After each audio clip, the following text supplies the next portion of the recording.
और proper rotation axis basically क्या होता है, एक सिमेट्री एलिमेंट एंटिटी है जो लाइन है, उस लाइन का मकसद क्या है, वो होता है रोटेशन।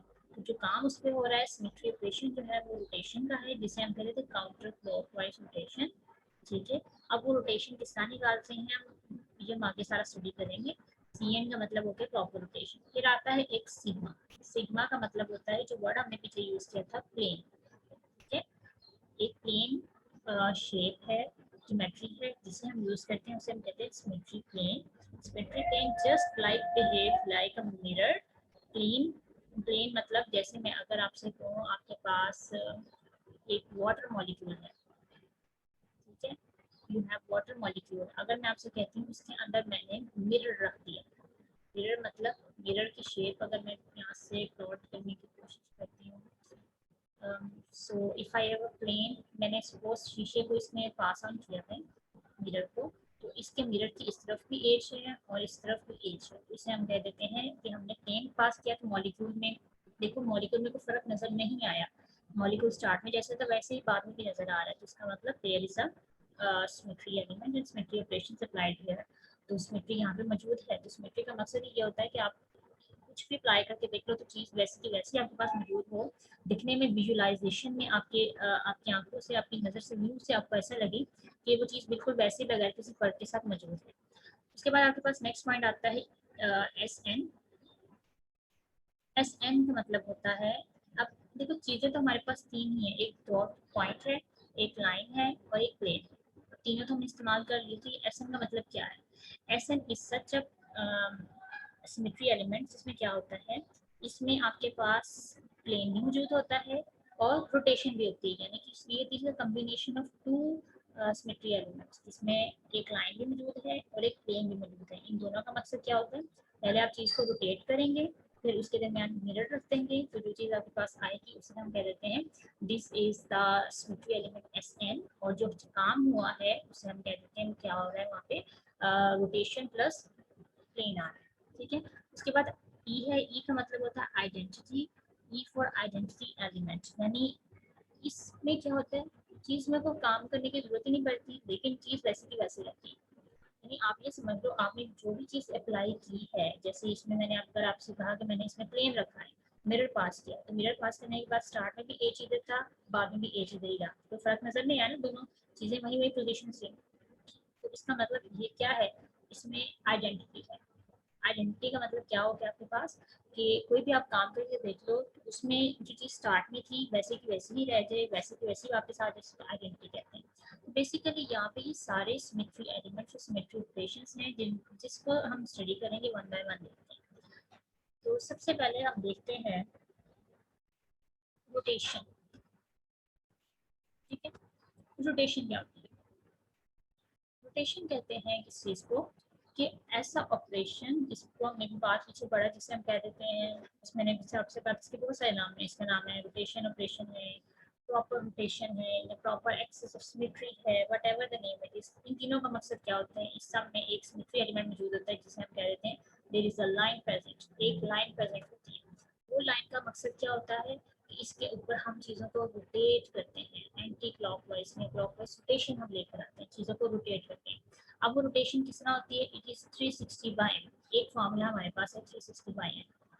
देखिए 360 बाय एन का मतलब क्या होता है कि उसमें आपके पास जितने number of rotation, basically N क्या होता है, ऑर्डर ऑफ रोटेशन होता है। तो ज़्यादातर इसको आसान तरीका निकालने के लिए होता है कि जितने नंबर ऑफ एलिमेंट्स मौजूद होते हैं ना, उसको उस पर डिवाइड कर देते हैं। सपोज जैसे वाटर मॉलिक्यूल है, तो वाटर का सेंटर जो है वो ओ है, और ओ के साथ दो एच अटैच हैं, तो 360 को 2 पे डिवाइड कर दो तो 180 आंसर आएगा। तो हमें पता चल जाता है इसकी रोटेशन कितनी होती है। ठीक है, तो आपके पास सिर्फ क्या याद करना है कि आपके पास सिमेट्री, आपको ऐसा इसके ऊपर क्वेश्चन इस तरह लिखा हुआ नहीं आएगा, लेकिन आपको सिर्फ समझना है कि रोटेशन होती क्या है। तो 360 बाय एन है, N is the order of rotation, यहाँ पे आपके पास लिखा ऑर्डर ऑफ रोटेशन है। ऑर्डर ऑफ रोटेशन कैसे निकालते हैं, जितने नंबर ऑफ एलिमेंट्स के साथ सेंटर एटम के साथ अटैच होंगे, आप उसके साथ उसको मेंशन कर दो, फिर डिवाइड कर दो। फॉर एग्जांपल वाटर के अंदर ऑक्सीजन के साथ 2 एच हैं, तो 360 को 2 पे डिवाइड कर देंगे तो आंसर क्या आ जाता है 180। इसका मतलब पानी के अंदर जो रोटेशन होगी, यानी जो उसे घुमाना होगा हमने, वो 180 के एंगल पे उसे घुमाना होगा। अब इसे घुमाते क्यों हैं, to get again the same position product, यानी आपके पास दोबारा से वही वाली चीज़ आपके पास आती है जिससे आप फिजिकली फ़र्क ना कर सको। फिजिकली मीन आप उसे देखो तो आपको कोई फ़र्क नज़र ना आए। तो इसको अगर हम देखना चाहें तो आप इसको मैं एक्सप्लेन कर सकते हैं इसको इस फॉर्म में। Suppose you can see that आपके पास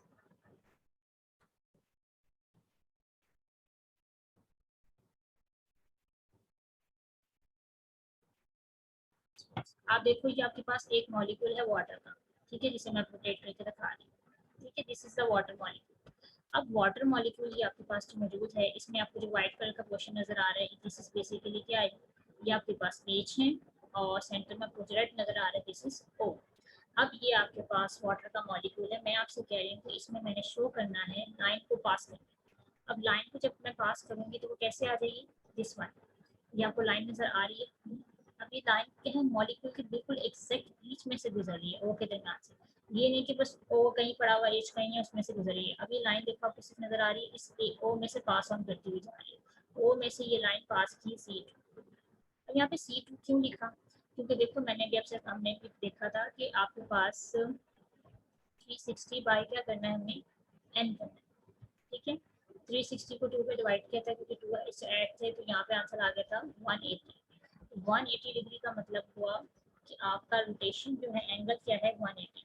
आपको पता है कि सिंपल सा 180 एंगल क्या होता है, 180 का मतलब होता है अगर मैं कहती हूँ यहाँ पे एज पड़ा हुआ है और यहाँ पे भी एज है, तो 180 का मतलब है इसको उठा के इस एज को इस तरफ ले जाओ और इस एज को इधर ले आओ, ठीक है, इसको हम कह रहे थे 180 की रोटेशन। तो क्योंकि मैंने यहाँ पे आपसे कहा है 180 डिग्री आपके पास आया है और आपने इसे डिवाइड किससे किया था, एन क्या था आपके पास 2 था, आपने 2 पुट किया, तो हम तो रोटेशन एक्सिस का नाम लेते हैं, वो तो कहते हैं कि इसको शो किससे करते हैं, C N. C N is the rotation, ये सिमेट्री एलिमेंट है इसमें, ठीक है, काम क्या हो रहा है इसमें, रोटेशन हो रहा है, ठीक है। दोबारा से बता रही हूँ यहाँ पे सिमेट्री एलिमेंट क्या है, एक लाइन है, ये लाइन जैसे इसमें से पास ऑन कर रही जा रही है, ये मॉलिक्यूल बिल्कुल एग्जैक्ट सेंटर से पास करती जा रही है, ओ के अंदर से पास करती जा रही है। तो जो लाइन पास कर रही है वो सिमेट्री एलिमेंट है जिसे हम शो करते हैं सी एन से। एन यहाँ पे मैंने 2 पुट किया है, ठीक है, तो यहाँ पे क्या लिखा इसलिए आएगा C2। C2 रोटेशन इसे कहेंगे। और जो काम हम इसमें कर रहे हैं वो क्या कर रहे हैं, घुमा रहे हैं इसको। इसका मतलब ये हुआ कि जब हम इसे रोटेट करेंगे, whenever we have to rotate, तो रोटेट करने से क्या होगा, अगर ये सपोज मैं कह देती हूँ कि ये आपके पास H1 है, ये H2 है, तो रोटेशन के बाद क्या होगा,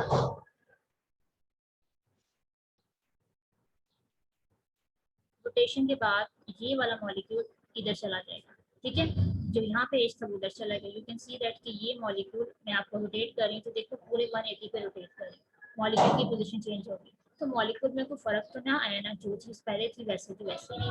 इसका मतलब क्या हुआ, it has a symmetry present in it.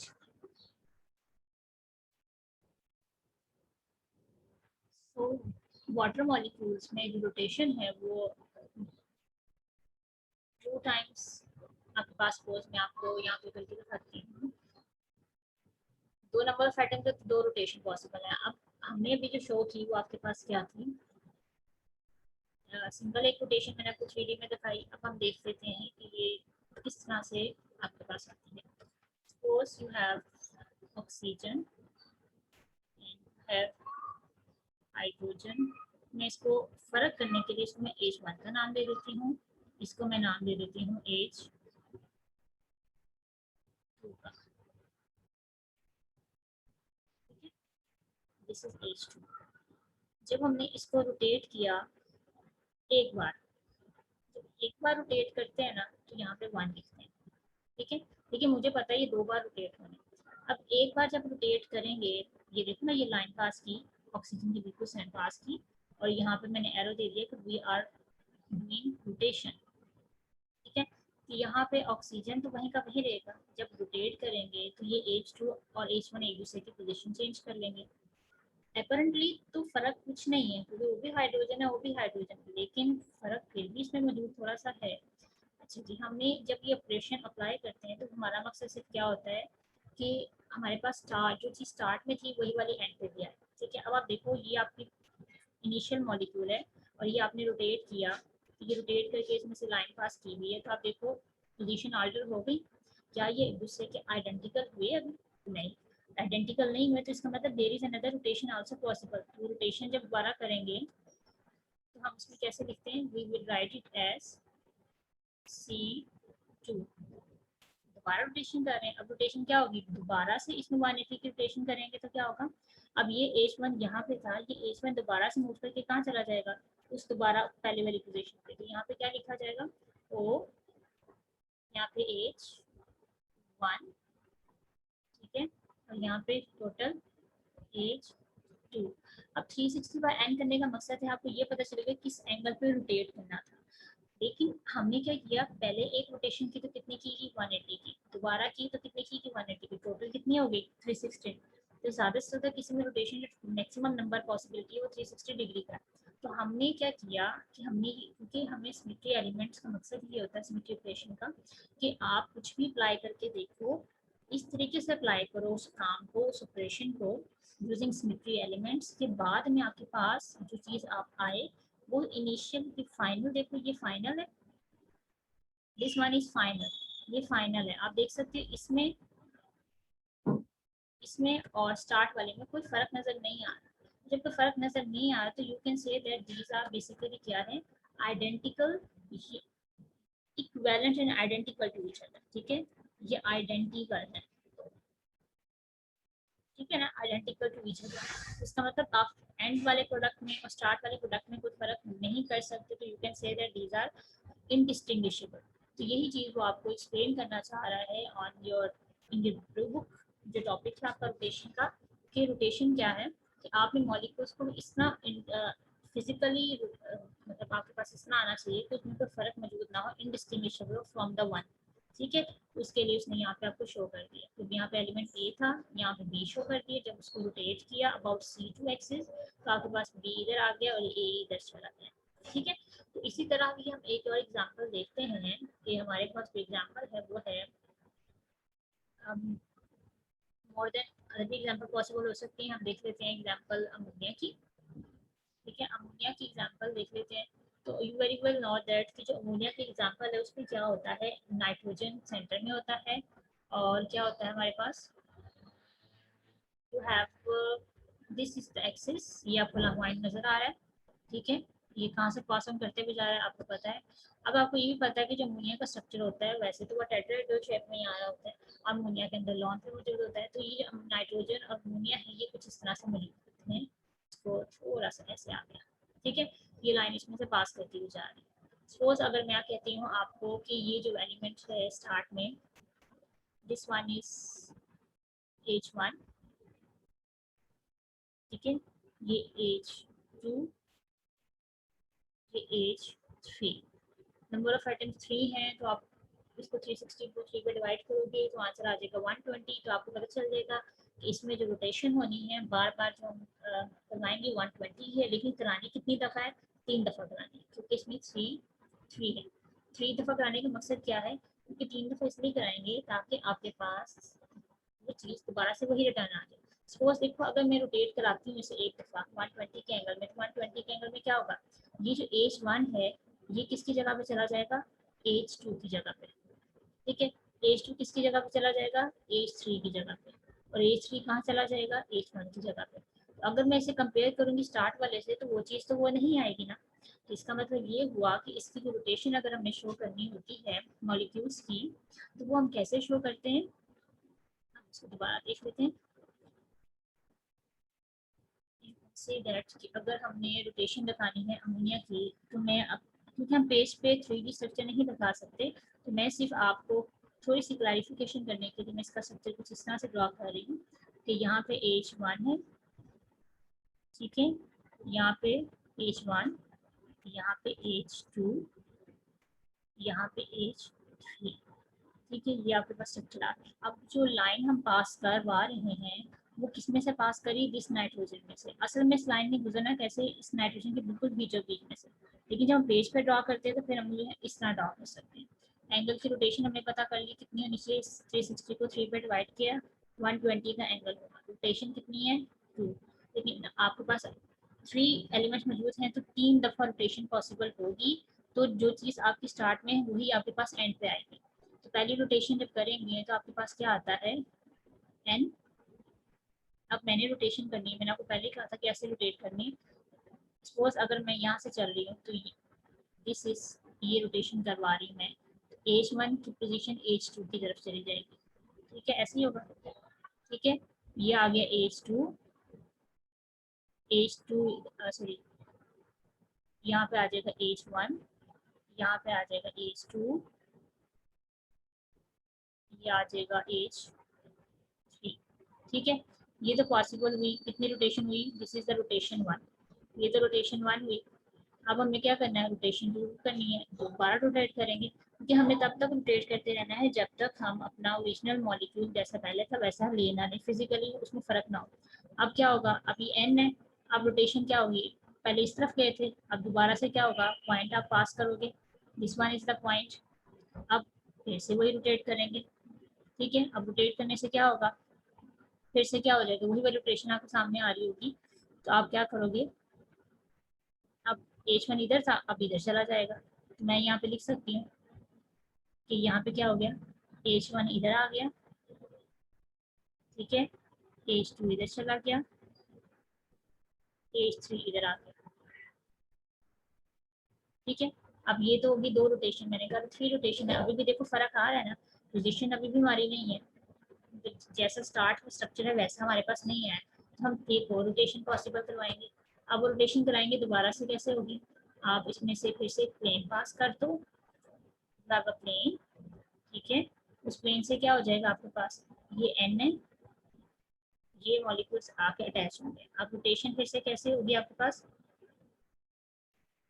This one rotate तो इधर से ही होना है ना। अब ये H3 इधर था, अब दोबारा आगे चला जाएगा। आप किसी एक एलिमेंट को पकड़ो, सपोज जैसे मैंने इसको पकड़ा था। ठीक है, रोटेट करवाते हुए H1 पहले इधर था, फिर इधर चला गया पहली रोटेशन में। जब दूसरी रोटेशन कराई यहाँ से, तो वो कहाँ चला गया, इधर चला गया, वर्क कर गया ना। अब फिर मैंने इसी को पकड़ा हुआ है, इसी को फोकस रखो, बाकी सारे खुद ही मूव होते जाते हैं। H1 इधर आ गया, यहाँ पे क्या हो जाएगा फिर H2, H3। ये देखो, जो आपके पास स्टार्ट में था, ये मॉलिक्यूल जो स्टार्ट में था आपके पास, और ये जो मॉलिक्यूल अब तीसरी रोटेशन पे आया है, these are too similar to each other, यानी आप इनमें फर्क नहीं कर सकते। तो कितनी दफा हमने रोटेट कराया था, हमने कराया इसे वन टाइम। ठीक है, फिर कराया दूसरी दफा, फिर कराया हमने उसे तीसरी दफा। तो 3 रोटेशन आ गई ना। तो इसका मतलब इसमें कितनी रोटेशन पॉसिबल थी, 3 रोटेशन पॉसिबल थी। तो इस तरह आपके पास नंबर ऑफ मॉलिक्यूल्स हैं जिसमें रोटेशन इस तरह की पॉसिबल होती हैं। सिर्फ आपने ये देखना होता है कि नंबर ऑफ एटम्स उसमें से कितने वो लिंक कर रहे हैं, और उसके थ्रू आगे से एंगल कितना बनेगा। जैसे अमोनिया का आगे ना C3, यहाँ पे 3 4 मतलब 3 दफा रोटेट करना है। 360/120 इज इक्वल टू 3। अगर आप हाइड्रोजन को ABC का नाम दे देते हो तो आप देखो सिमिलर आप उसे रोटेट कर सकते हो। पहले HA इधर था, आपने रोटेट किया तो HA की वैल्यू उसने यहाँ पे शिफ्ट कर दी, फिर रोटेट किया तो HA की वैल्यू आगे शिफ्ट कर दी। ठीक है, तो रोटेशन 120 हुई। अब आप देखो, स्टार्ट द मॉलिक्यूल HA इधर था, और 2 रोटेशन के बाद H3 इधर आते हैं। इसका मतलब एक रोटेशन और करेंगे तो क्या हो जाएगा, दोबारा से सेम आ जाएगा। ठीक है, तो इस तरह बहुत सारी एग्जांपल्स हैं। जैसे BF3 है, BF3 के साथ भी 3 F मॉलिक्यूल्स हैं, इसमें भी कौन सा एक्सिस होगा, C3 एक्सिस होगा। लेकिन कभी कभार क्या होता है, ऐसे भी मॉलिक्यूल्स होते हैं जिसमें आपके पास more than one rotation possible होती है। लेकिन हम सिर्फ ये कहते हैं कि जो आप 360 को नंबर ऑफ आइटम से डिवाइड करके लाते हो, वो प्रिंसिपल एक्सिस होता है। ठीक है, जिसकी वैल्यू सबसे ज्यादा एन की वैल्यू होती है ना, वो प्रिंसिपल एक्सिस होता है। बाकी सारे एक्सिस बाद में आते हैं। ठीक है, तो एक और मॉलिक्यूल की एग्जांपल देख लेते हैं। आपके पास है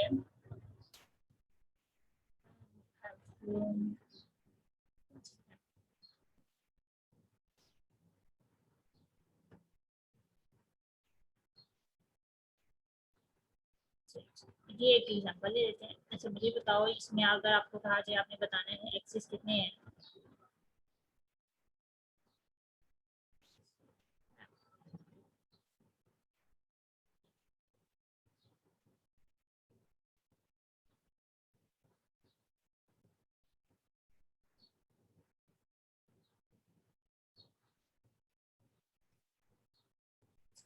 यहाँ पे आपको ये मॉलिक्यूल आपके सामने पड़ा, ठीक है।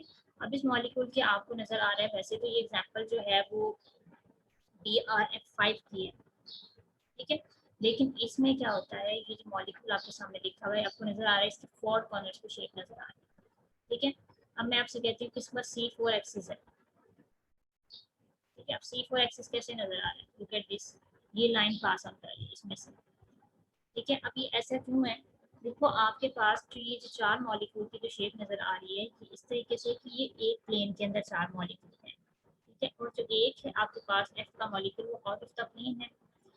पहले तो मैंने सिर्फ आपको ये कहा ना कि आप टोटल नंबर ऑफ एलिमेंट्स देख लो कि कितने सारे अटैच है, तो you can very well know कि वो मतलब कितना उसमें एंगल आएगा, तो वो वैसे भी बिल्कुल ठीक है। तो यहाँ पे जो आपके पास एग्जांपल एक क्लियर सी आ रही है BF3 की, तो आप उसमें देखो यहाँ पे आपके पास जो मॉलिक्यूल्स हैं वो C4 एक्सिस है। तो प्लेनर स्ट्रक्चर में अगर हम देखेंगे तो हमारे पास इस तरह शेप आ रही है, वो आउट ऑफ द प्लेन जा रहा है, तो 4 पार्ट्स मौजूद हैं, तो आपकी रोटेशन जो इसमें आएगी C4 आएगी। लेकिन वो कहते हैं इसमें C4 के साथ साथ C2 भी मौजूद होता है। अब C2 कैसे मौजूद होता है, लुक एट दिस कि C2 कहाँ पे आ रहा है आपके पास, C2 एक्सिस भी यहाँ से गुजर रहा है आपके पास, ठीक है ना। C2 का मतलब है 180 पे रोटेट करना। 180 का मतलब क्या होता है, देखो अगर मैं इसको रोटेट कराती हूँ C2 पे, तो आप देखो इसको, C2 में रोटेट किया तो जो ये बैक साइड पे था ये फ्रंट पे आ गया, ठीक है। कहाँ पे आ गया, बैक पे था फ्रंट पे आ गया। रोटेशन कैसे हुई इसकी, C4 की C2 की सारे मॉलिक्यूल्स एक दूसरे के ऊपर रोटेट हो गए। और अगर हमने खुद बनाना हो इसका BF3 का मॉलिक्यूल के साथ अगर एग्जांपल लेते हैं ना, तो उसकी एग्जांपल आप कैसे ले सकते हो, सपोज वी हैव BF3, हमें पता है BF3 के स्ट्रक्चर में लीनियर स्ट्रक्चर होता है, ये F आ गया, ये F आ गया, ठीक है। अब आपके पास इसमें से दो, सबसे पहले तो देखेंगे इसमें 3 नंबर ऑफ अटैच हैं, तो C3 is the principal axis, ठीक है। लेकिन यहाँ पे C3 के अलावा भी चांस हो सकता है कोई और एक्सिस मौजूद हो, तो ये ज़्यादातर वहाँ पे होता है जहाँ पे प्लेनर स्ट्रक्चर होता है। प्लेनर स्ट्रक्चर का मतलब एक पेज पे एक प्लेन पे लाई कर रहे थे, वहाँ पे चांस होता है आपके पास एक से ज़्यादा रोटेशन पॉसिबल होती है। तो सबसे पहले अगर हम इसका प्लेनर स्ट्रक्चर में पास करते हैं, देयर इज अ चांस अगर ये पूरे एक पेज से पड़ा हुआ स्ट्रक्चर है, तो बिल्कुल एग्जैक्ट F और B के साथ चीज़ को कट कर दें। अब देखो F और B को अगर बीच में से कट करेगा तो यहाँ पे कौन सा एक्सिस बनेगा, C2। C2 मतलब अगर मैं इसे रोटेट कराती हूँ, ये वाला F अगर 1 है, इसको मैं नाम देती थी 2, इसको नाम देती हूँ 3। जब मैं इसका न्यू स्ट्रक्चर दोबारा से री ड्रॉ करूंगी तो आप देखोगे B और F1 की पोजीशन में कोई फर्क नहीं आएगा, क्योंकि मैं रोटेट किस तरह कर रही हूँ 180 डिग्री पे।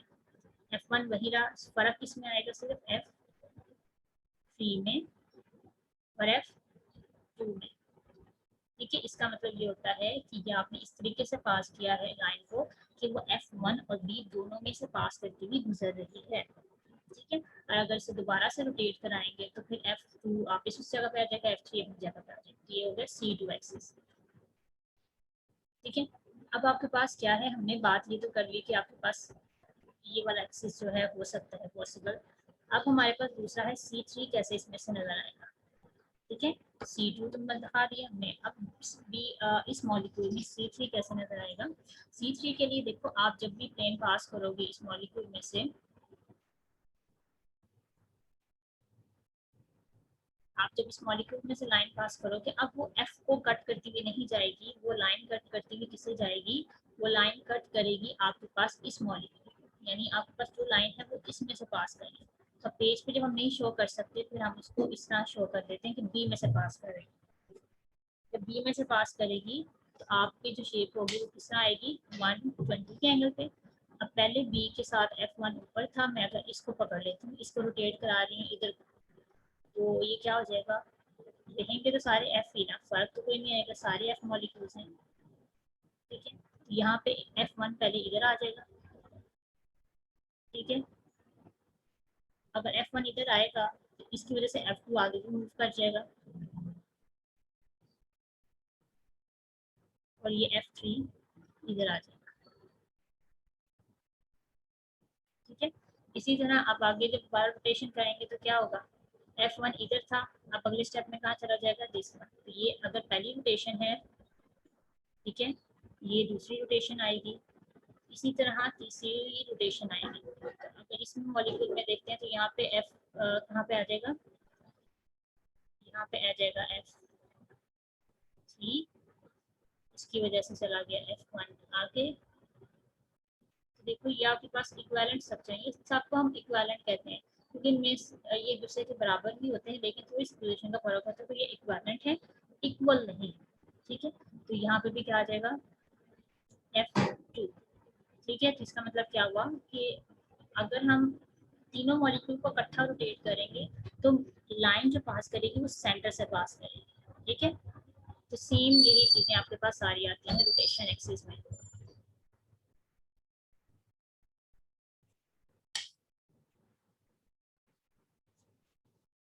ठीक है, तो यहाँ पे आपके पास आ गया बेंजीन के अंदर C6 होता है और इसका नंबर ऑफ एक्सिस में आपके पास आएगा। तो जैसे जैसे हम एग्जांपल देखते जाएंगे तो हमारे सामने आते जाएंगे। अच्छा, इसमें एक और मॉलिक्यूल है, जब आपकी शेप मॉलिक्यूल की शेप लीनियर हो जाती है, लीनियर मतलब उसमें बिल्कुल आप कह सकते हो कि एंगल 180 का हो जाता है, मॉलिक्यूल की अपनी शेप 180 एंगल की हो जाती है, तो वहाँ पे एक्सिस की तादाद नंबर ऑफ इंफिनिटी पे चली जाती है, तो उसे हम इंफिनिटी पे शो करते हैं। ठीक है, तो ये आपके पास जो है रोटेशन एक्सिस के बारे में सारा कुछ आता है।